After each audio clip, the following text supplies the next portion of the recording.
Before the video starts, I just want to say thanks for all the support on the last video. I really didn't expect the video to pass 1,000 views, let alone 20,000 views, and I welcome all new employees of Tybell Construction, a subsidiary of Majima Construction. After this video, I will be going for the Kiwami Blue Ribbon and will be streaming it. Follow my Twitch at twitch.tv/Tybell with 4 L's, and also follow my Twitter for updates on streams and videos. Thanks again, and enjoy this review. Oh yeah, light spoilers for Gaiden and 7, I guess.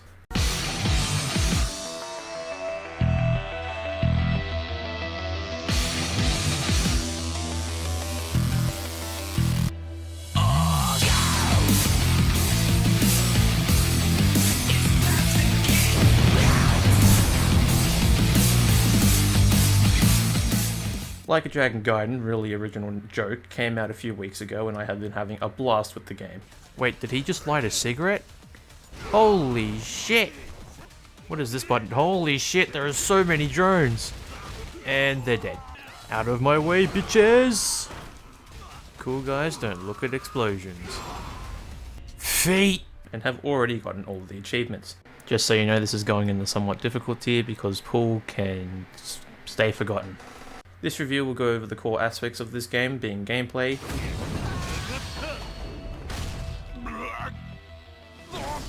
story, which is spoiler free,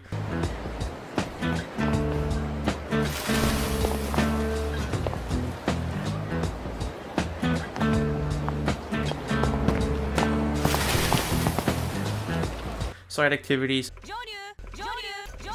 and finally my honest rating of this game.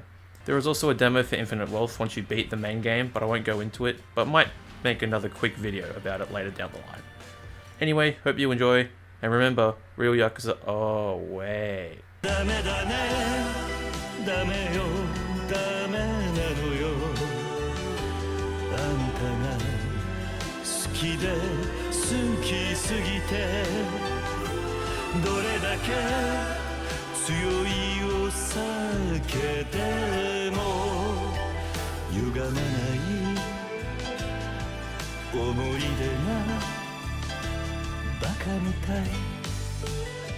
For gameplay, you play as Joryu, a Daidoji faction member and new protagonist in the Like a Dragon series.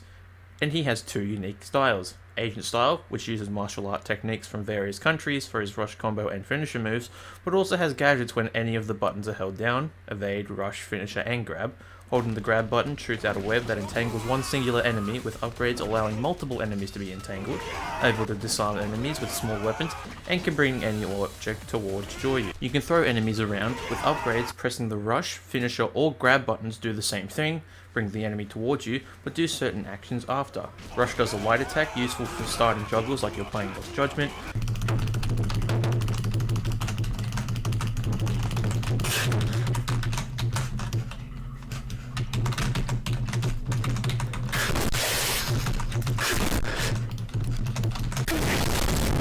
Finisher just does a more powerful attack, and grab makes Joryu grab the enemy and swing them around like Kiryu did in Yakuza 6 and Kiwami 2. Next is Hornet, which are drones that Joryu can summon to attack and distract the enemy. Never really use these outside of the certain bosses that require you to use them. Firefly is a cigarette disguised as a bomb.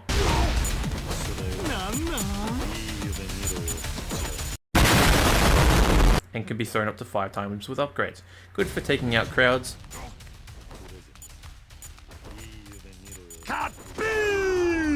And Serpent, an even better way to take out crowds, but generate a shit ton of heat when you ram into objects.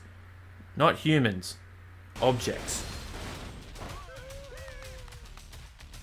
Overall, Agent Style is a welcomed addition to the Like a Dragon series. Next is Yakuza Style. Seems old Joryu here stole some moves from Kiryu and uses the Dragon Dojima style from 6 and Kiwami 2. Nothing much has changed with this style besides some new heat actions and the grab strangely being Kiryu's brawler grab from 0 and Kiwami, and has the best style theme out of all the styles in any game.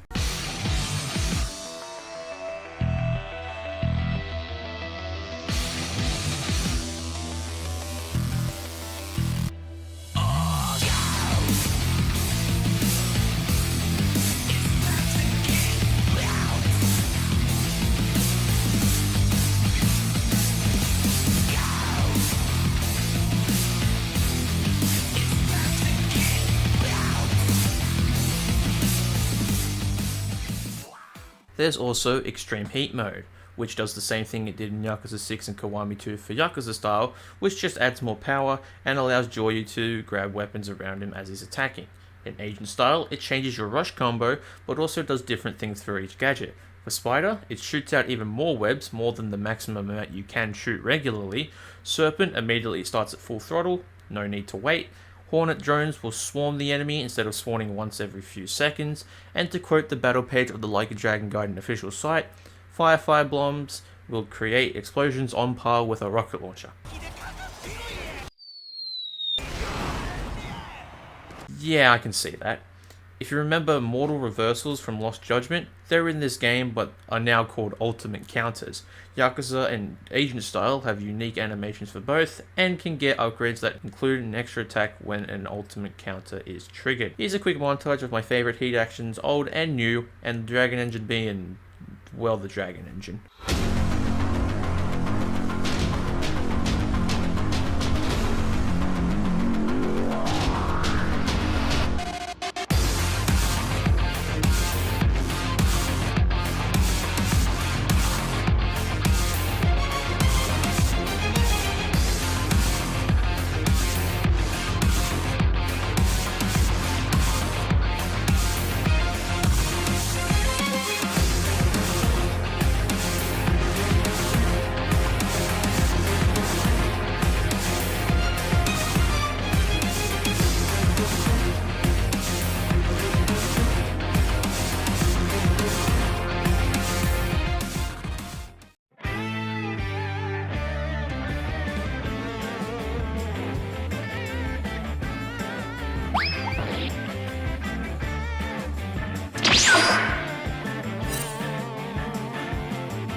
Alright, I'll cut the shit. Joryu is Kiryu, even if he says he's not. Multiple times. We all knew Joryu was Kiryu. The story of Gaiden revolves around what happens between Kiryu disappearing in 6, then reappearing in 7, and what he's got up to and how he ended up being there to protect Watase during the Ayumi and Tojo dissolution. Story is good. I mean, really good, and I usually don't care about stories in video games. But the Yakuza / Like a Dragon series has had some of the best stories I have ever actually read through, Gaiden being one of the best. I won't spoil too much, but the ending nearly made me cry, and I usually don't cry at video games. When you've played through the game, you'll see why. The build up to that section in 7 is also so good. Making a different version of a Passanado, the song that plays in 7 when fighting through the Omi captains to Kiryu, was such a good idea.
The new characters are also so full of personality, especially Akame. She's become one of my favorite characters in the entire series. Like, you can just hear this image.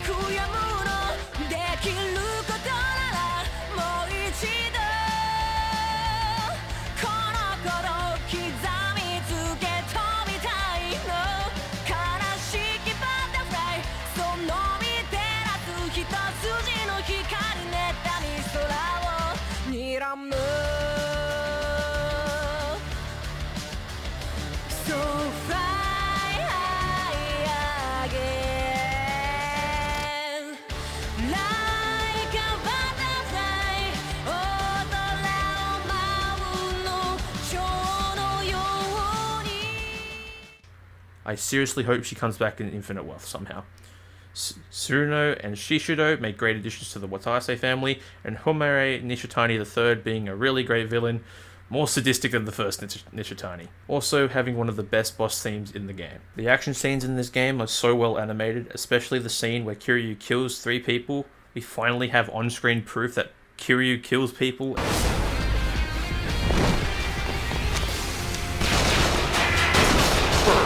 Triple kill! And that finale. Holy cow, is it amazing. Won't spoil, of course, but you remember this scene in the announcement trailer? Well, it doesn't disappoint. There are many new side activities in Gaiden. One is the Akame network, which basically works as your hub area, allowing you to accept sub-stories, and as you get further into the story, you unlock more and more sub-stories to complete.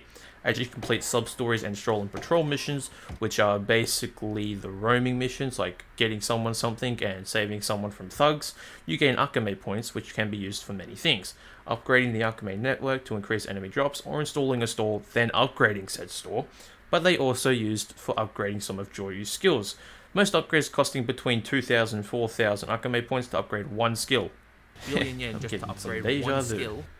The next new side activity is the Colosseum, which is located at the castle, which you gain access to some way through Chapter 1, but don't fully gain access until some part in Chapter 2. I could be totally wrong though.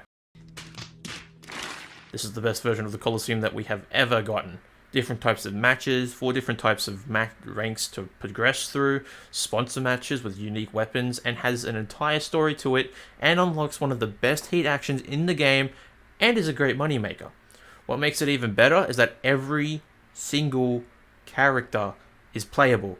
Ever wanted to play Sugiura from the Judgment games? Well, you can. Ever wanted to play as Sheep and Chicken Man from Like a Dragon? Well, you can. The next newish side activity is the Cabaret Club. Not entirely new, but new as in its presentation! Instead of creating models for cabaret girls, they just decided to do live action, sort of similar to the typing minigame from Yakuza 6, which, I mean, it's cool. Makes me have to talk to real women and not computer animated ones, so I guess it's an upside. Nothing much has changed otherwise, still the look at a guide and hope you get it right. All the classic minigames are back, and surprisingly pool has come back for the first time in 5 years, and those stupid pool puzzles are still really fucking hard. Just get in the fucking hole. How many times do I have to hit you to get into the fucking hole? Sorry about that, just a little tangent. Pocket Circuit makes a return after several years, and is basically the same as it was in Kiwami 1. But the losing animation has had a massive update. I mean, look at this 50-year-old version. Really me, though. Oh, he just like me. He just like me, for real. And that brings me to my final rating of the game. And it's going to be an 8.5 out of 10. This game is just so much fun. I see myself constantly going back just because the blend of Agent and Yakuza style just feels so good. I have 2 complaints though. One is that there are very few QTEs during boss fights. I really like the QTEs in the brawler style Yakuza games because they come with some crazy action scenes. Go to hell.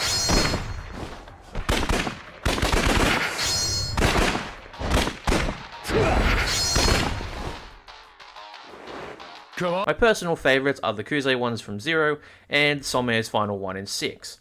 The ones in Gaiden are good, I just would have liked to see more of them, even if I'm in the minority on this one. It seems we're also going to get more QTEs in Infinite Wealth, which seems good. My other complaint is that I wish the characters that we have played in previous games who are in the Colosseum could use some heat actions slash their styles, like Majima's 3-hit heat action, Saijima's more heat action, Kaito's styles from the Kaito files maybe, etc. Other than that small complaints, Gaiden has been a blast to play through, and I can't wait for Infinite Wealth. Like, comment and subscribe, and I'll see you in the next one. Ciao for now.